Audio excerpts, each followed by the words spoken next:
Nílé lóko lájò lẹ́yìn òdì mo kí gbogbo yín káàbọ̀ sí orí ìkànnì Musilight. Mo kí yín pé ẹ káàárọ̀, ẹ káàsán, ẹ káalẹ́ ní ibi tẹ́kù gbogbo tẹ́ẹ̀bà tẹ́ láǹfààní láti máa wò ìkànnì Musilight. Àjíjẹ ara yóò máa jẹun, ọlọ́run ní fẹ́ ṣọṣẹ́ gbogbo wa. Ojú tẹ̀ fún wò wá àti títẹ̀ fún wò wá lòdì, kò sì ní fọ́nà ṣe ẹ ṣeun. Musilight TV #1 Islamic channel jẹ́ ìkànnì tí ó wà fún oríṣiríṣi wáàsí àti ọ̀rọ̀ ẹ̀sìn látọ̀dọ̀ ọ̀pọ̀lọpọ̀ àwọn àfáà ńláńlá jàǹkàjàǹkà tí wọ́n mọ̀ máa ṣàlàyé ọ̀rọ̀ nípa ẹ̀sìn wa. Ní báyìí, ẹ bá mi subscribe sórí Musilight TV kí ẹ lè máa jẹ ọ̀pọ̀lọpọ̀ gbádùn àwọn fídíò táwọn fi síbẹ̀ lónìí ọ̀rọ̀. Ẹ bá mi like kí ẹ sì bá mi subscribe, ẹ bá mi share kí ẹ bá mi comment sórí àwọn fídíò yìí. Ìṣẹ̀lẹ̀ bẹ́ẹ̀ ti sí. Fìràwùnà tó jẹ́ olùṣẹbọ tó yìí tó jẹ́ kèfèrí sọ́lọ́hun òun jẹ́ àmà àbẹ́yìn al-kufr wa shirk ǹjẹ́ olùṣẹbọ èyí tó ń jẹ́ kèfèrí aláìmoore fúnra ẹ̀ náà tó wá sọ jáde lẹ́nu láti sọ fún odi ànábì ọlọ́run tọ́lọ́run ránṣẹ́ tó yẹ kí mùsùlùmí lòun ọlọ́run gan lọ́bẹ̀ ń sẹ́ ó tún wá pè é ní kèfèrí bẹ́ẹ̀ kí ló fà tó fi pè é ní kèfèrí torí orí Musa pé ọ́sà ìmoore gbogbo oore tó òun ṣe fún ó fi bí san oore òun fún un lọ́dọ̀ rẹ̀ ló fi pè Musa ní kèfèrí ayé àyílájọ́ lọ́jọ́ àmà ó ti yé báwọn ńgbà Musa padà dáhùn ànábì Musa sọ pé òun ọ̀sà ìmoore sí ẹ wo wáyà tó tẹ̀lé ó rí pé Musa sọ pé Musa ní èmi ẹ̀ ṣe kèfèrí o ànábì Musa dìnáì kúfúrú fún Fíráúnà kọ́lá fa'alitu ẹbá alukurani náà ni mo ń tún yẹ ànábì Musa ẹ wọnú alukurani ànábì Musa ò dìnáì kúfúrú ọwọ́ ni ó ṣe lè gbẹ̀mí kèfèrí èmi ẹ̀ ṣe kèfèrí kò dìnáì ẹ̀ torí Musa náà rí wípé Musa ìmúre sí lóòótọ́ ni o àmọ́lọ́ ń lọ́ràn mi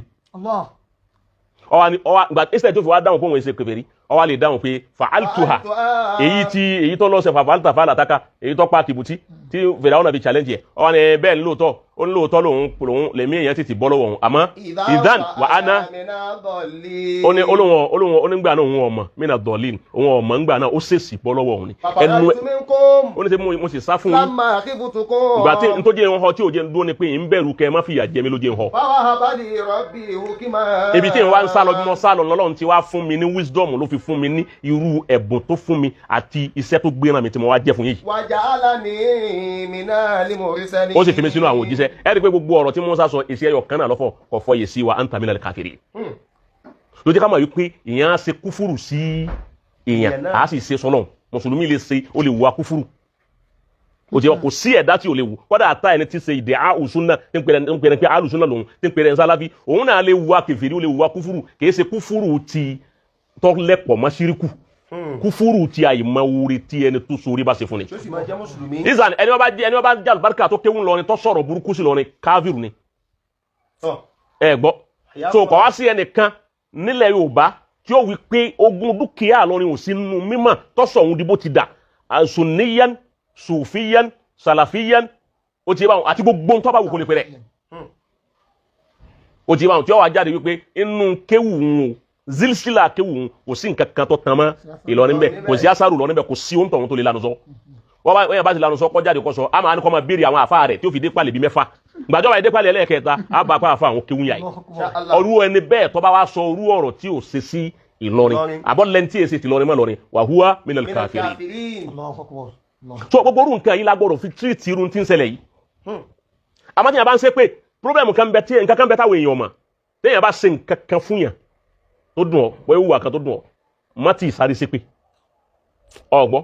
ó ní àwọn ọ̀nà tí yẹn lè gbà tó bá jẹ́ ọ̀rọ̀ mímọ̀ ni mò ń sọ o kì í sọ̀rọ̀ pé yẹn kò ní da fún ọ kò fẹ́ da fún ọ náà ni èyí ò da báwọn ò ń da fún àwọn bàbá yín ò da fún bàbá ńlá bàbá tiẹ̀ náà èyí ò da báwọn àmọ́ tó bá yẹ pé ọ̀rọ̀ mímọ̀ ni tí yẹn bá hájámà rẹ pẹ̀lú ọ̀rọ̀ mímọ̀ má fi èpè dá padà ìmọ̀ ló fi pàdé mímọ̀ Ìlọrin ìmọ̀ àwọn onímọ̀ pọ̀ ńlọrin púpọ̀ bá. problem tá a kàn ní ni wípé ọ̀pọ̀lọpọ̀ àwọn mọ̀ tó pọ̀ ńlọrin àwọn tó ní àwọn tímọ̀ àwọn tí ọ̀ká há wọ́n ti gba orí mídíà kan wájú àwọn tó ní mímọ̀ kó fẹ́ kan jòkó lé wípé níbẹ̀ yẹn du mídíà mọ̀ ẹja máa sinmi lé níjọ́ tẹ́ ẹ bá dá ọ̀nà tó bá di pé ọ̀nà wọn fẹ́ yí yín lọ́wọ́ ẹ wá lé ẹ wá sọ fún wa. ọ̀gbọ́n inú àwọn tí serú èyí lálùfáà wa Muti'uddin ẹ̀sìn ní òbí wa àtàlùfáà wa Ibrahim al-Misri ó ti yé báwọn àti àlùfáà wa Dr. Ishaq Ayub Aboye Dr. Muhammad Qasim ọlọ́mọ níkùnyà yìí àbí so wọ́n pọ̀ bẹ́ẹ̀ àtàwọn Dr. Yunus wọn kà tiẹ̀ má ti yọ àwọn baba Professor Hamza àwọn àgbàlá wọn àwọn àgbà àwọn àgbà tá ń fi ń ṣe fáàrí làwọn láwọn tí wọ́n ń jẹ́ ọ̀dọ́ nínú àwọn àfà nílọrin wọ́n pọ̀ bẹ́ẹ̀ láwọn ilé kéwú kọ̀ọ̀kan wọ́n ń bẹ Darul Ulum bẹ́ẹ̀ láwọn àjẹmà wọ́n ń bẹ lókè Agodi bẹ́ẹ̀ wọ́n ń bẹ ní Nahado bẹ́ẹ̀ wọ́n ń bẹ káàkiri kọ́dà wọ́n ń bẹ ní ọ̀dọ̀ bàbá wa Alhaji àgbà níyà ní Sumura yà bẹ́ẹ̀ láwọn àjẹ́ nínú mímọ́ tí òun ò ṣe talaya àmọ́ kí ló fà á tó fi já pé àmọ́ rí wọn lórí mídíà ntọ́fà ni pé ọ̀pọ̀lọpọ̀ àwọn tí màá wọn tí ọ̀gágun rọ́ọ̀bù oníkálukú ti gba orí mídíà wọn àdẹ̀rí nǹkan kan fi mídíà yìí ṣe ẹlòmí ọba gbọ́n tọrọ owó ẹlòmí àti awẹ́ni tí ó bù àbíkẹ́lòmí ọmọ pẹ́tọ̀ èsì ọ̀rọ̀ fún lágbájá yóò dúmọ́ ní fọ èsì ọ̀rọ̀ àbíkẹ́lòmí ò débi wá sí kọ́ bẹ̀rẹ̀ nǹkan míì lọ́yẹ́ pé gbóhùn tí ọmọ sọ yìí kò ní sí ẹ̀rí kankan fún nú Al-Qur'an kò ní sẹ́rí kan fún nú àdìsí ẹ̀ ní rí nǹkan kan òun tó sọ̀rọ̀ gan bọ́ bá sọ̀rọ̀ tán ẹbí pé ń tọ́ sọ ni kó dìfẹ́ndì ẹ̀ àbíkẹ́lòmí ò fi àdírẹ́sì ilé rẹ̀ àbí nọ́mbà rẹ̀ kalẹ̀ lẹ́ni tí ó bá pè wá láti béèrè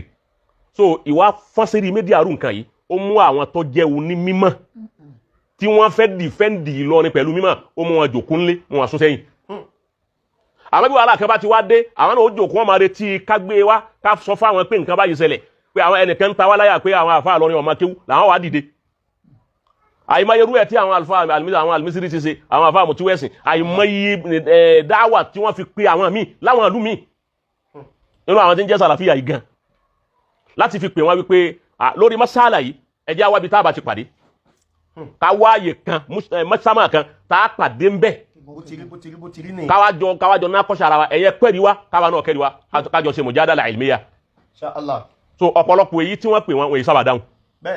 wọ́n bá ti challenge wọn ẹ̀rí pé wọ́n ní wá èyí tó bá sì dáhùn wọ́n tẹ̀ lọlé ni èyí tó bá sì dáhùn wọ́n tẹ̀ lọlé àbí wọ́n dà sí rọ́ọ̀fù wọ́n fi lọlé kò síjọ́ kan ẹ̀sùn ẹnìkan tó wí ní wárí tó wí ní lọ nírí níbi ọ̀rọ̀ mímọ́ ìjọ tí ìsìmáwò bá tó bá pàdé lórí ẹ̀ kò sí àmọ́ àwọn yìí wọ́n máa retí kí ni àwọn tí ń bẹ lórí mídíà níta níbo wọ́n jẹ́ àràbùràbùdé la fi ní wípé kìí ṣe èpè lọ́kàn ká ní adúrú àwọn àfáà onímímọ̀ pòfẹ́sọ̀ ń bẹ dọ́kítọ́rù ń bẹ dàkátìrà pọ̀ pàráfísà pọ̀ ó ti yẹ báwọn àwọn hufasul Qur'an wọ́n pọ̀ àwọn muhaddisun wọ́n pọ̀ àwọn fuqaha wọ́n pọ̀ àwọn usuli yun wọ́n pọ̀ àwọn mufassirun kò sí gbogbo nàwáhí kò síbi tí ò sí lọ ni táà ní gbé ẹlòmíì yílẹ̀ tó bá kọ̀rọ̀ mímọ̀ yìí. Inshallah. tó ibi wọn wá pọ̀ dé kọ́ wájá sí pé irú nǹkan báwọn wá jáde èpè láwa máa fi dáhùn ọ̀tá àbùkù akápò didi Ìlọrin ni wọ́n sọ irú nǹkan báwọn sí àwọn ṣépè. àwọn kíbi lásán. àwọn kíbò sí. La ilaha illallah. dáwà la nídìí. Hiyakumullah. ìpèpè fún ẹni tó sọ̀rọ̀ yìí láti wá káfi dáwà ránṣẹ́ sí bí ó bá wá ká yin àwọn tí wọ́n lọ lè bá kódà ká má ti yin àwọn tó tún jẹ́ irú àwọn tá a wúyì ká mẹ́yàn wọn ká yin àwọn tó tún kéré sáwọn láti lọ bá lọ́hùn láti náà kọ́ṣà rẹ̀ tó ibẹ̀ wọn láti wá wọ́n sì gbé ńlá ìfọ̀ gbogbo fídíò báyìí ibẹ̀ wọn lẹ́ẹ̀tì fi bí Ìlọrin ti tó lánàá lẹ́jọ́ ọmọ wọ́n jọ wọ́n pé bí Ìlọrin ti lánàá ló sì lónìí náà. bẹ́ẹ̀ni Inshallah. ṣe ọ̀tọ̀ understand báyẹn Hiyakumullah. èyí wọn ní náhí àti wọn ní à ń ṣe pé àbá ń bẹ ìbú àbá ń kígbe gbogbo orú nǹkan báyìí kọ́ lèmi máa kígbe sí bọ́rọ̀ báyìí bá ti ṣẹlẹ̀ ìyẹn máa fi okun tí ń bẹ lára tiẹ̀ náà jáde bẹ́ẹ̀ bá kó tẹ̀ jáde bí tọ́ ń kó tẹ̀ jáde dédé tẹ́lẹ̀ yìí mà tọ́ sọ ó ti bá a padà sun débi tí ó kan ẹnìkan tó ń tún mọ̀ ju kó wa lọ.